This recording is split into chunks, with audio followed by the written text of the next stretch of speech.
When you start learning a lot more about plants and harvesting and kind of the honorable harvest, and start going to basketry retreats, you start learning these little phrases that come up again and again, like I'd rather gather. And one of them, sedges have edges, rushes are round, grasses have knees that bend to the ground. Or sometimes it's grasses have knees.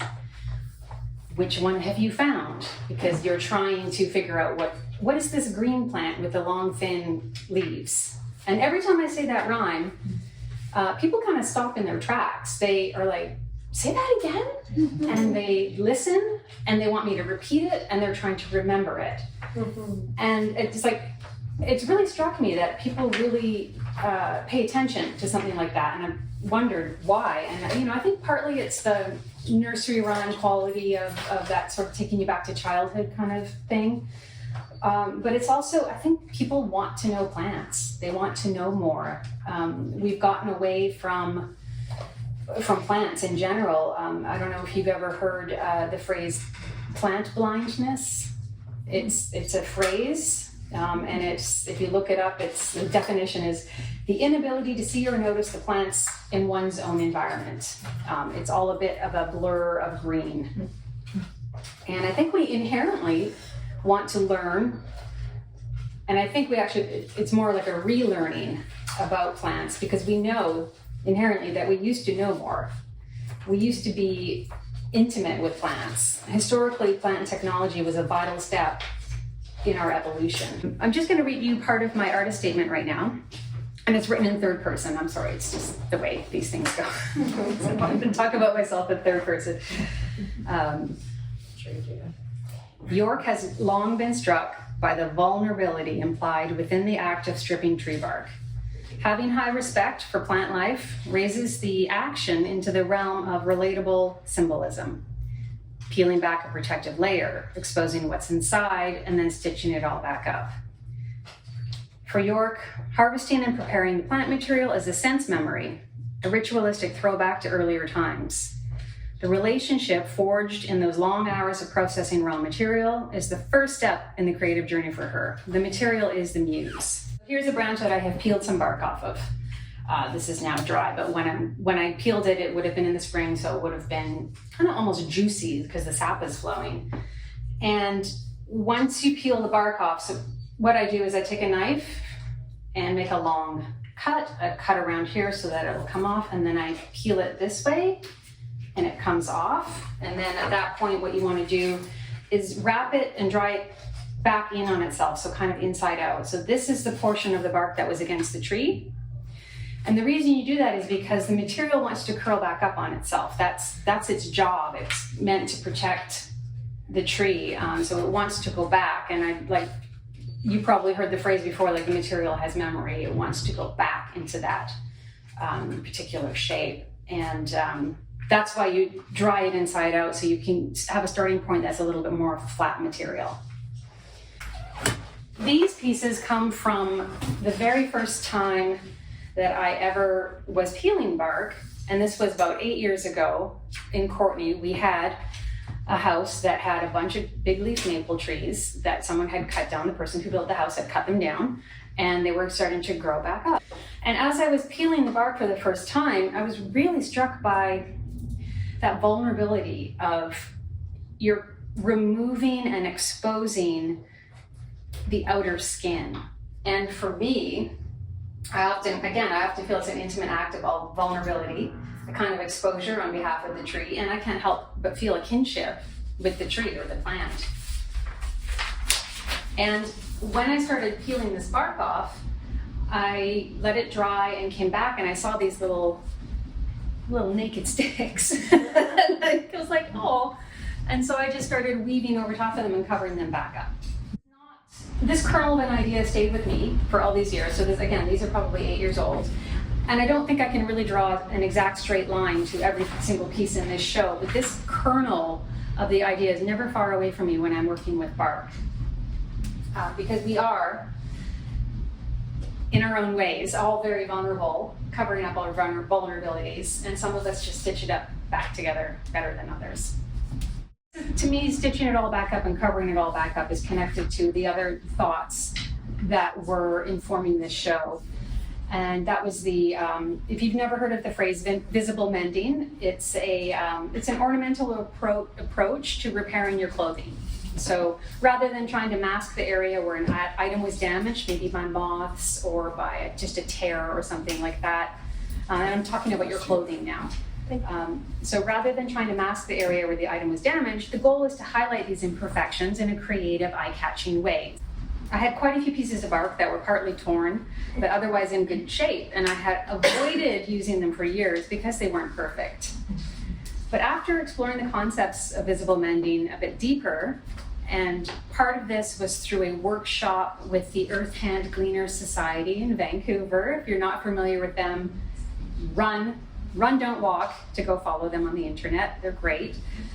I did a workshop with them, and in the workshop was Gabriola's own Heather Cameron, who runs the occasional mending drop-in at the library here.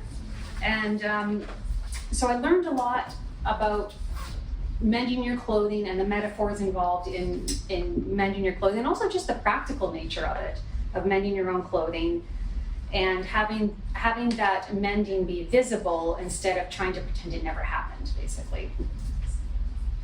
And so I wondered why I was not applying this concept to my not-so-perfect art materials.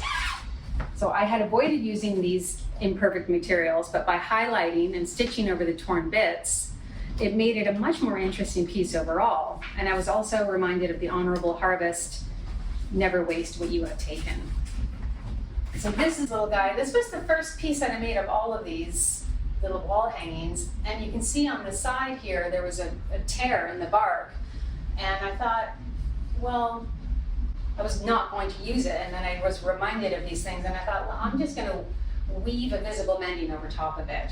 And so that's what I've done here. You can see where I've gone in and woven over the tear. I really like it. So the idea of stitching onto bark pushed me more into the territory of what I would consider to be textile art. Very visible stitching. And then I also decided to use some hand-felted wool. So this is Gabriola wool and Gabriola grown flax. So it's very much of its place. Hand-felting the flax with the wool, using the organic material in with the bark as accents. It just worked very well, and pushing it more into a textile art. So this is a big hole where the outer bark has come off. This is the inner bark underneath, and then this one's wool. And that's been dyed with onion skins. This one as well. This is the two pieces that are much more textile based. And again, this is flax, felted with wool, and then dyed with onion skin. When I'm stitching, it always puts me in mind of my biological grandmother, that's on my birth mother's side, who I'd never met. But apparently she was a fiend for cross-stitch kits. So I inherited some of her cross-stitch finished work that she was so proud of. She had large-scale pieces framed and put up on the wall, like her own little gallery in her house. So I draw that direct line, not that sort of pride of handiwork directly from her. These were the commercially available cross-stitch kits. You're probably familiar with. They're almost like if you're not familiar, they're almost like a paint by numbers kit where it has the image and then you fill in the stitches, right? Still, it's a ton of work, but you're filling in a preordained image. And I often wonder if she would have preferred to bust out of the confinement, of that kit and get messy with leaves and bark, or if she was quite happy to color within the lines.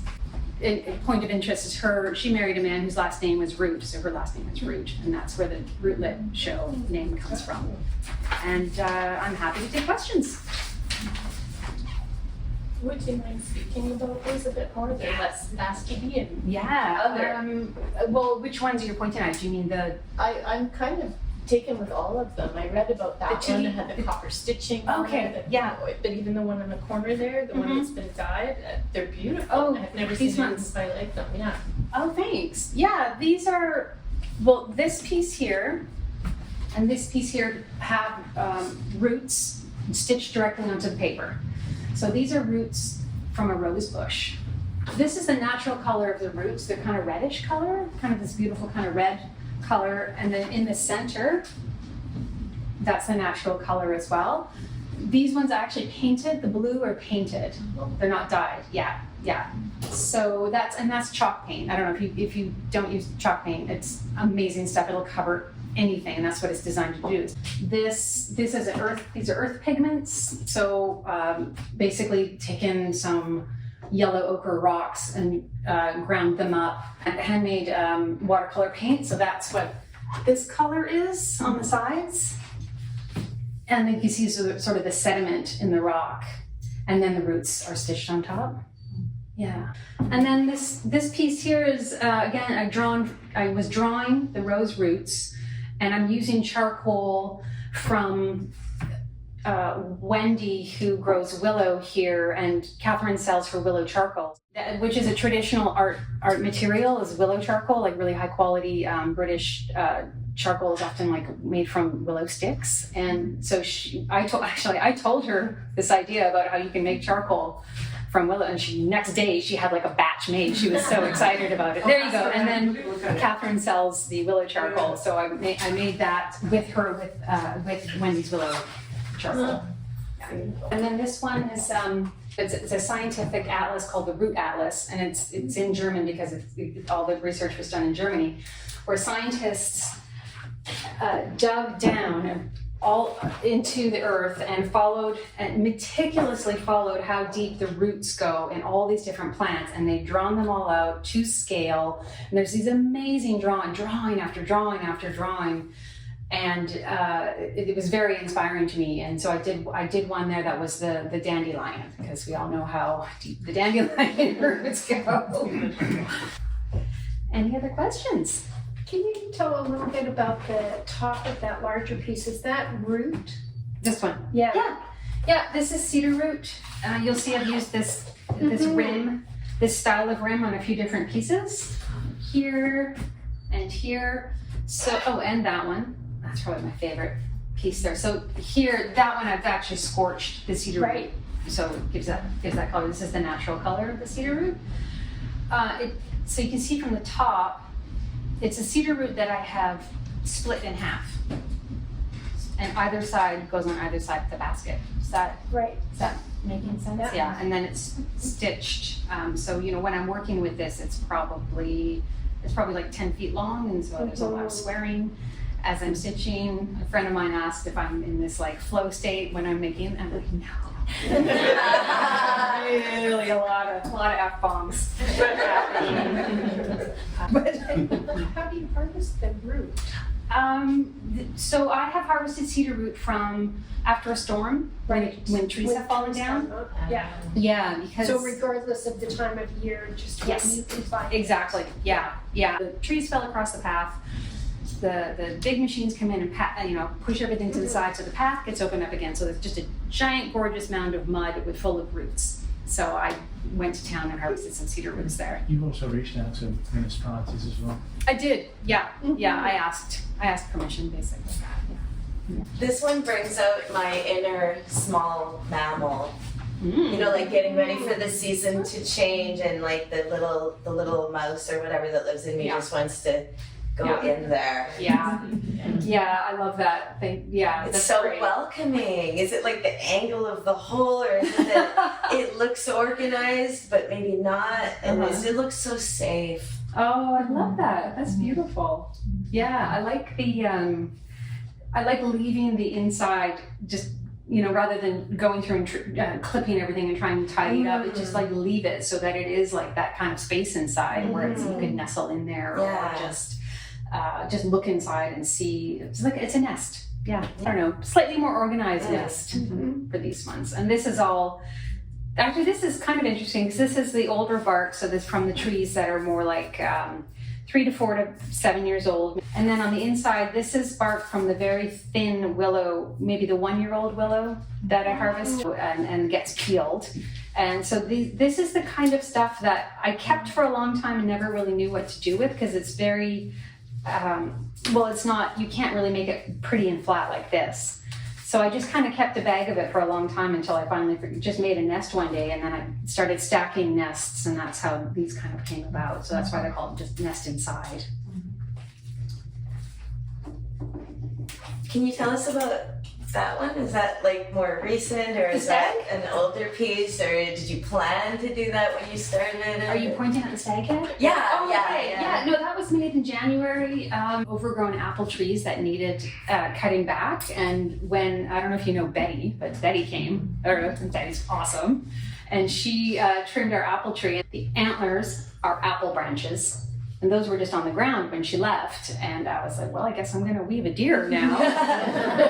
So Martin took a picture of me holding them up on my head. And then... It should be noted, that's not the first time I've taken a picture of sticks once we have. Bit of a theme, yeah. And I hadn't actually used this material before, which is weeping birch or silver birch. I'm still not 100% sure what people call it. I call it weeping birch. It's the stuff you find all over the ground after a windstorm. Yeah. And you build an armature first out of willow, and then I'm layering on the materials over top, and then the ears came last, and those are made out of willow as well. Yeah. That's probably it, unless anyone has any last burning questions. Now's your chance. Okay, thank you so I'll much. probably think of it later and then just message You can message me. You can ask. I'll talk about this stuff for hours. Thank you so much for coming, everyone. Thank you very much.